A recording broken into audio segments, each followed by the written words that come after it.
Hey, what's up, Exit the Matrix family? Bob here. Hope you're having a great day. So I wanted to do a video on what is this reality. So many people come into this world and leave this world without even ever questioning what this is, why they're here, who we are, what our human origins are. And of course, as far as like human origins and all that goes, you've got essentially the humanistic, more liberal viewpoint that it's Darwin, evolution, that's where humans came from.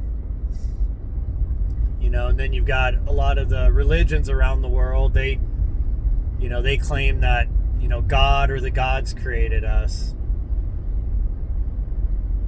But it's interesting that so many people, though, truly don't think about these things.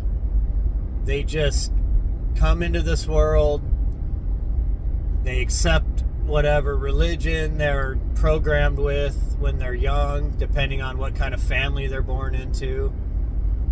And some people move away from that as they get older, but some people, their whole life, they just adopt that as their identity. They're born a Catholic, so they're always a Catholic. They're born a Judean, so they're always a Judean, or they're born a Muslim, so they're always a Muslim. And of course, all of those different ways of thinking, including children brought up in atheist homes that really push the, humanistic viewpoint. And I guess you could call it science-based Darwin evolution. And that's all, they think they were. Well, I just came from monkeys, At some point or another, that, humans were different line of primates, that broke off, bloodline, and evolved different from, monkeys and all that, but essentially still from the same family. Well, I think all of those have some touch of truth in them, but they all miss the mark.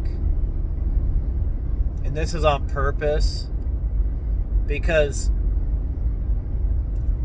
what this realm is it's a sort of a classroom. It's a sort of proving ground. It's a place that spirits come to evolve, to grow, to ascend, to learn, to experience. And a lot of what I'm going to talk about here is based on people that have crossed over the other side of the veil, either through out-of-body experiences, through controlled out-of-body experience, some of those possibly through psychedelics, and then some people, what we call near-death experiences, those that cross the veil because they physically die, the avatar dies, the heart stops,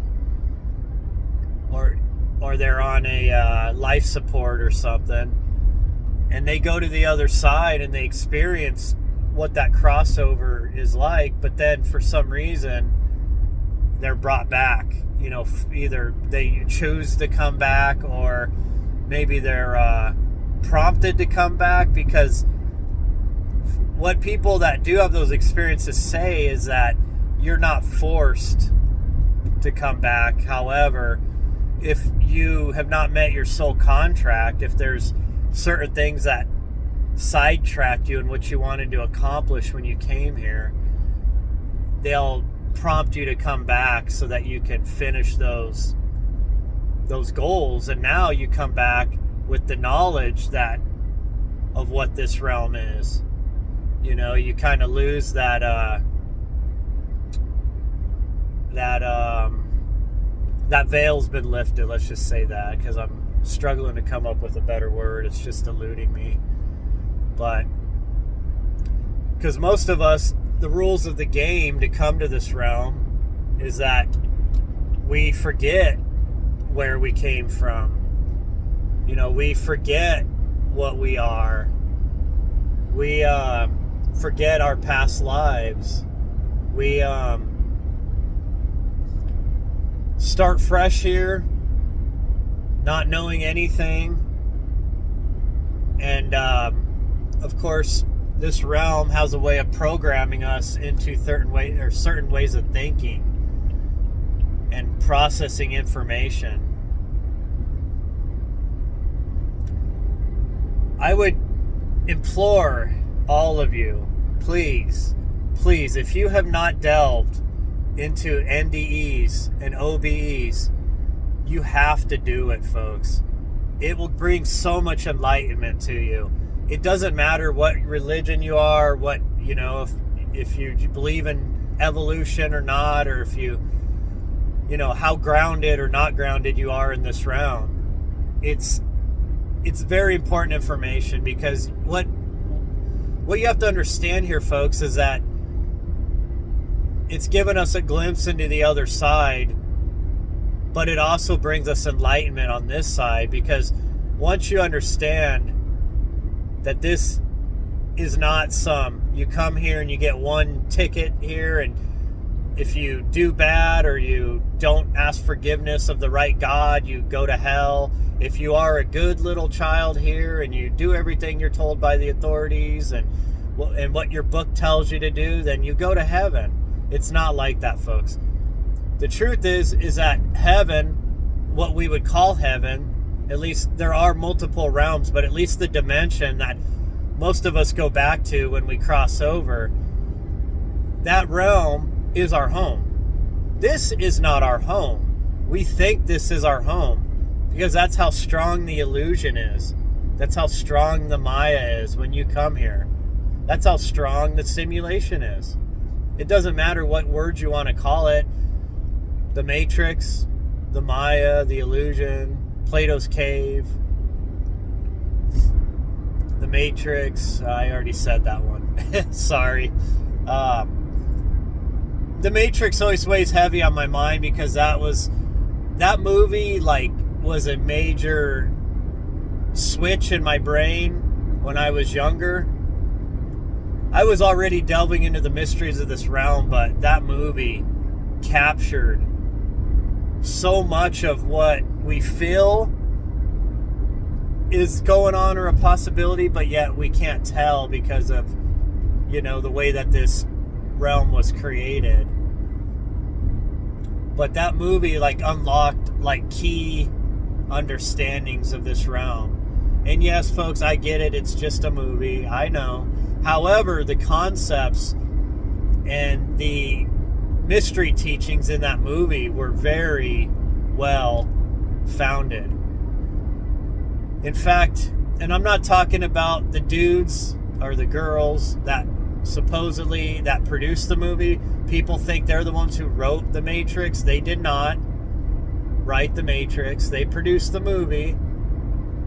The real person who wrote The Matrix, she also wrote Terminator. And they were meant to go hand in hand, both those movies. However, she pulled a lot of inspiration from the Nag Hammadi, from the Gnostic scripts. And the Gnostic scripts, the Nag Hammadi library, some of those scriptures in that go pretty heavy into the makeup of this realm. And it explains this realm like the Matrix, except instead of the computers ruling this realm and absorbing our energy, there are these creatures called the Archons. And these Archons are essentially like energetic vampires. They help the demiurge, the devil that rules this realm, manage this realm. And for those of you that would say, well, yeah, that's Satan that rules this realm, you are correct on one side. Satan actually means it doesn't just mean the adversary, it means the administrator. Think of administrator as in like a manager, because that's what the Demiurge does. He manages this realm. Well, the only problem with that is most people don't really know, who this Satan is. A lot of times they like to mix up it with a lot of different characters in the Old Testament, with Lucifer and the devil and all these, Apollyon and all these different names get kind of grouped in with this Satan, the administrator. And you find this obviously with the Old Testament God too, El Elyon, the Most High, Yahweh, Jehovah, Lord of Hosts, on and on and on, which those are all different entities. They're titles for different entities. But the Judean Christian faith has kind of balled all those together into one character, just like they did for the bad guy. For different characters, they balled all of the same bad characters into one character. And it doesn't do justice to the true story, but I'm not going to go down that road today. Just making a point there. So the Gnostics, yes, another book. If you have not read it, read the Nag Hammadi, folks.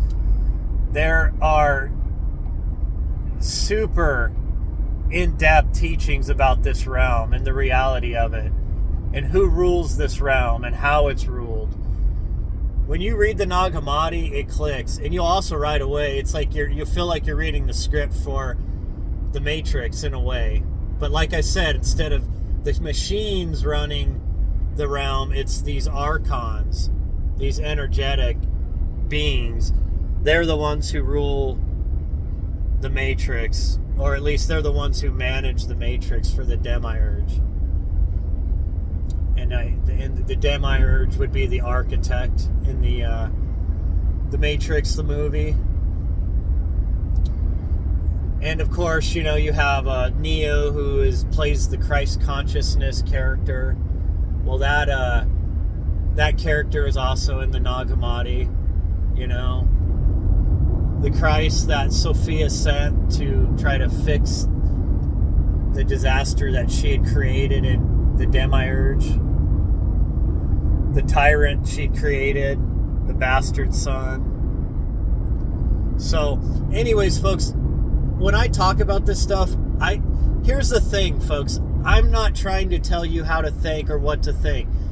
All I do is research these books, I read these things, and I come up with my own theories based on the telemetry, connecting of the dots of all these different ancient sources, and tying it in with quantum physics and near death and out of body and all these other things, because I don't just focus on one particular subject like a lot of people in this realm do.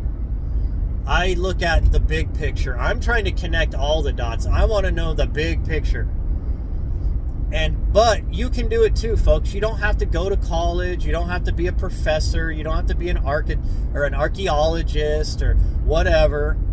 That's what they like to throw in your face. Oh, well, you don't, you're just a regular Joe. What do you know about any of this? You're not a linguist. Folks, you don't need to be any of that anymore. With the internet, folks, you can get the translated cuneiform and read them yourself. You can get your hands on the Book of Enoch and read it yourself. You can get your hands on the Nag Hammadi Gnostic scriptures and read them yourself. You can read the Apocrypha books that were taken out of the Bible. You can read the Hindu Vedic text, the Bhagavad Gita and the Mahabharata. You can read this stuff yourself, folks. You can read about quantum physics. You can read about the double slit experiment. And if you want spiritual teachings and that gives you insight that kind of ties in a lot of this, you can go research Dolores Cannon, Edgar Cayce. There's prophets that you could study, Nostradamus and such. These sources, folks, are all there at your fingertips. You have no excuse for not learning this stuff unless you just choose not to. However, I think a lot of you that listen to me, you're on the same path of discovery that I am. So do the research yourself.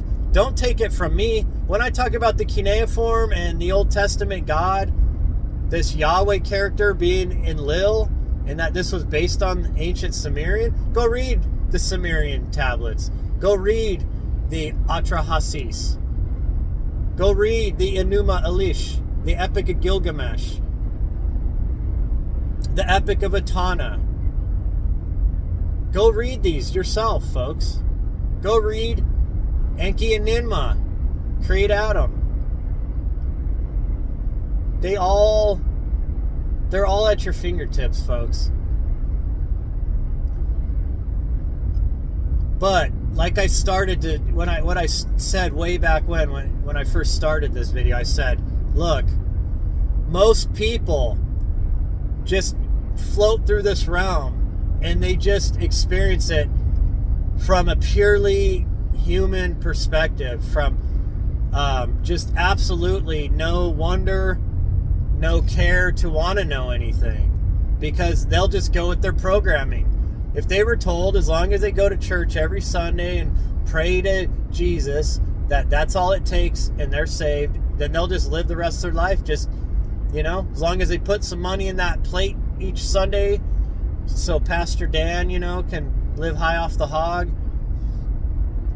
That's, and that he reaffirms to them that they're going to heaven because of that. Well, that's all that they know, and that's all they want to know.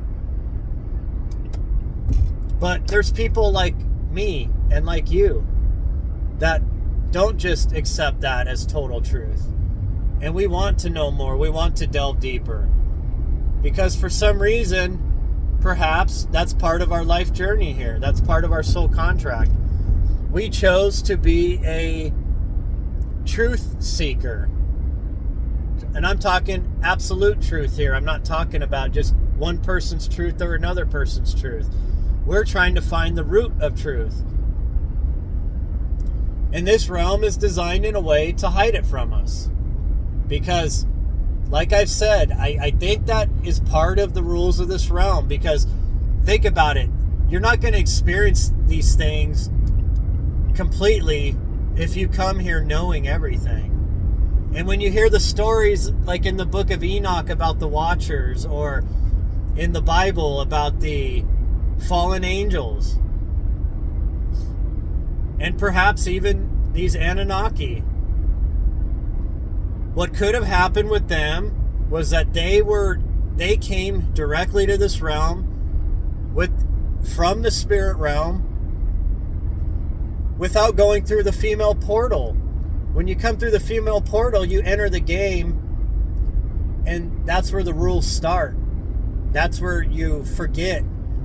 They say kids up until about 5 to 7 years old are still anchored back to our home world, and that they are a little more psychic than adults, and they can see past the veil a little better. But even that gets programmed out of them. Most children lose those abilities after they're 7 or so.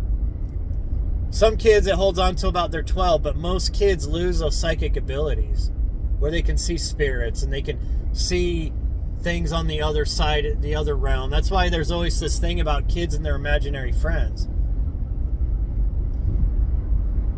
But maybe these characters, they came down here directly.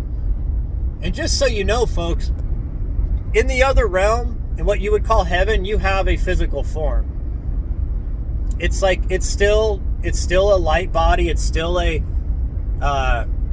just like we have here. It's an energetic body. It's just, you still have one. People that go to the other side still have a body. They still have human-like senses, but they're extremely more powerful, like vision and hearing and scent and taste and feel and touch. Everything is like amplified, because this world is a copy of that realm. However, it's a poor copy, and that's where the saying, as above, so below, comes from. The mystery schools understood that Earth was a holographic imitation of the higher vibratory realm that we come from. People that cross to the other side, they talk about there being grand cathedrals and buildings and landscapes like here, you know, there's beaches and oceans and grass-filled prairies and woods and forests and mountains and all these things just like you find here. However, everything's vibrant there. There's colors there that they can't describe because they've never seen them before.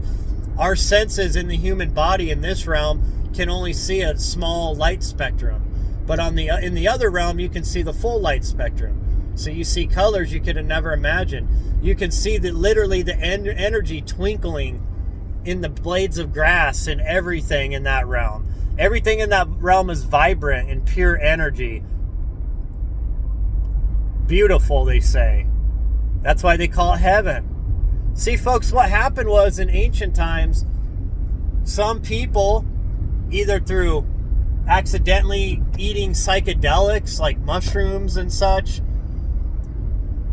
and through near-death experiences, which weren't as common back then because they didn't have the medical tools that we have now that can shock people back to life, that can restart the heart or put people on life support so it keeps that body alive so that the soul can re-enter.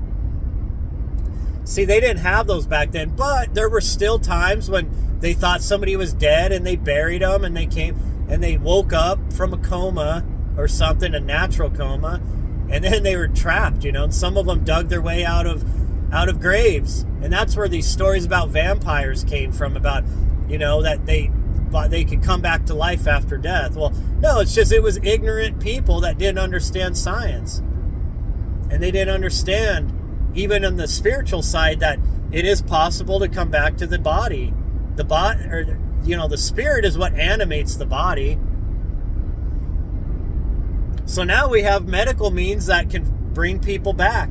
And now people, you know, can do other psychedelics and such that can basically cause the same experience to happen. So a lot of those ancient, you know, those people in ancient times, when they did come back, they came back with these stories of heaven, of that realm. And they come back teaching about the mysteries, the magic of that realm of manifestation and the soul contract and meeting with your spirit guides and with your higher self and being in the presence of the source energy. You would call it God, the light, the all, because you're closer to that presence. You're with that presence in that realm. You can directly access it. And then, of course, you get downloads of information. Now you're connected into your your spirit form, which has direct access to all the knowledge of the universe. You get massive downloads. They see all of this, and then when they would come back, they would talk about all this, and people made them into holy religious teachers, into prophets. They made them into, essentially, their teachings into religions. But then mankind got a hold of that, what was pure teaching and understanding of that realm. And then they started manipulating it to use it as a control mechanism instead of an enlightenment mechanism. That's why I tell you folks, please, if you have not listened to people that have had NDEs or that can do controlled OBEs, you need to do it, folks. The CIA has already admitted in released secret documents, top secret documents, that we have these abilities to leave our bodies. They, you know, astral travel and such. They admitted all this. You can go read those too. I posted it on my page with the link to the government archives. This is all known. Governments know this stuff. It's just that they don't want you to know it because they can't control you unless you're grounded in this world. If you're grounded in this world and this is all you know, even though you may follow a religion, but you just, you're following, a mainstream religion, which is part of the matrix to control and manipulate you. They're not worried about that. They're worried about those that wake up to the truth, that it can no longer be governed.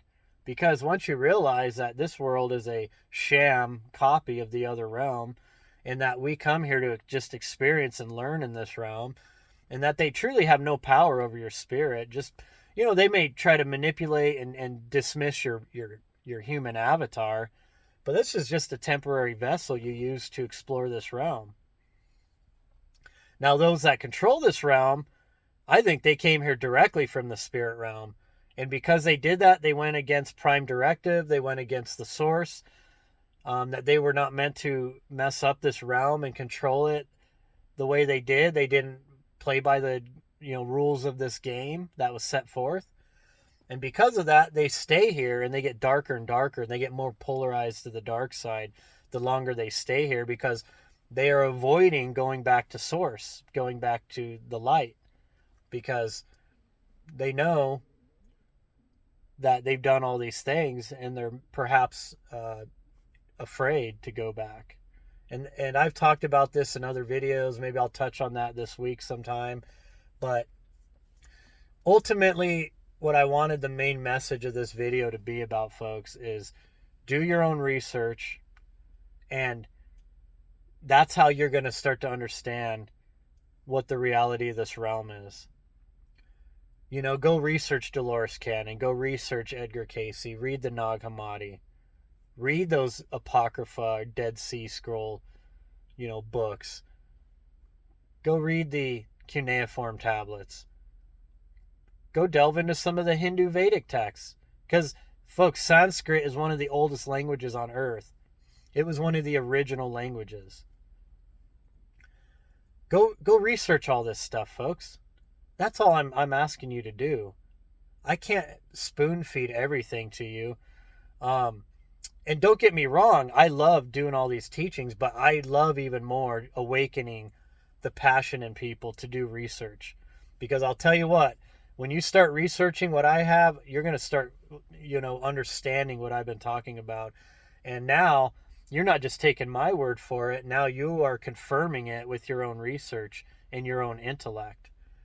And ultimately, also, folks, the last thing I want to leave with you here is that don't be afraid. Look, you chose to come here. We are immortal spirits. We come from a realm of pure love and light. And this is a realm we come to. It's a hard realm because it's a realm of duality. Darkness reigns in this realm.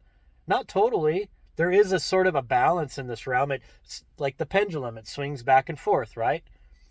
Sometimes this realm is an enlightenment stage where things get better and life increases and humans have a better experience here. And then sometimes the pendulum swings the other way and we have world wars and we have mass destruction and casualties, and we have lower vibratory like state on this whole planet. And so, of course, it looks like we're swinging right now into one of those times, big time here. So, it doesn't matter what happens to the body, though. It's all an experience. The biggest takeaway from all this is you learn. You come here to learn. It's a classroom. And your spirit cannot be harmed. It's immortal. And you're not going to hell, folks. I can unequivocally say nobody goes to hell.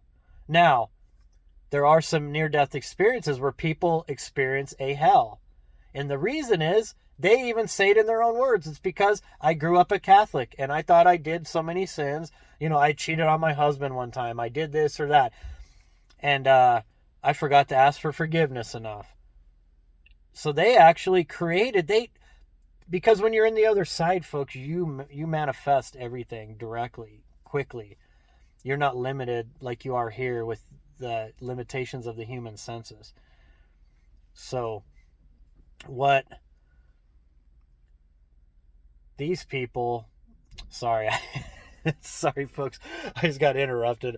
It was so weird. Some dude just went like running by my car. Like, it was really odd and just really random. So it messed my but I'm sorry. Let me refocus here. Um, so yes, so those people that have experienced hell when they die or when they have a near death experience, they created that realm. They manifested it because their whole life they thought they're going to go to hell because maybe their mom told them every day of their life, "You're going to hell for being a bad kid." And when they were older, "You're going to hell because you didn't wait till you're married to have sex. You're going to hell because you cheated on your husband or whatever." And and the reason why I use sex as an example is because most people get the most um, feel the most guilty usually about sexual things, right? More than almost anything else. More than like theft or other types of things that humans do, that you would call sin. But they were so sure that they're going to hell that the universe is just doing what they want them, what they think it's what it thinks that they're wanting to experience. So they will go into a hell realm, and then eventually they wake up while they're in that realm and they realize like this isn't even real. It's all in my mind. I created this, and then boom. Sometimes their higher self comes and plucks them out of that. Sometimes Yeshua or Gabriel or Michael comes and plucks them out of that and brings them to heaven. And they even say that they're even told by their higher self or by these other Yeshua and such that, well, you created that, you had to experience it, and you wanted to overcome that, so now you experienced hell. However, most people that that don't believe in hell and all that, they don't experience that when they cross over.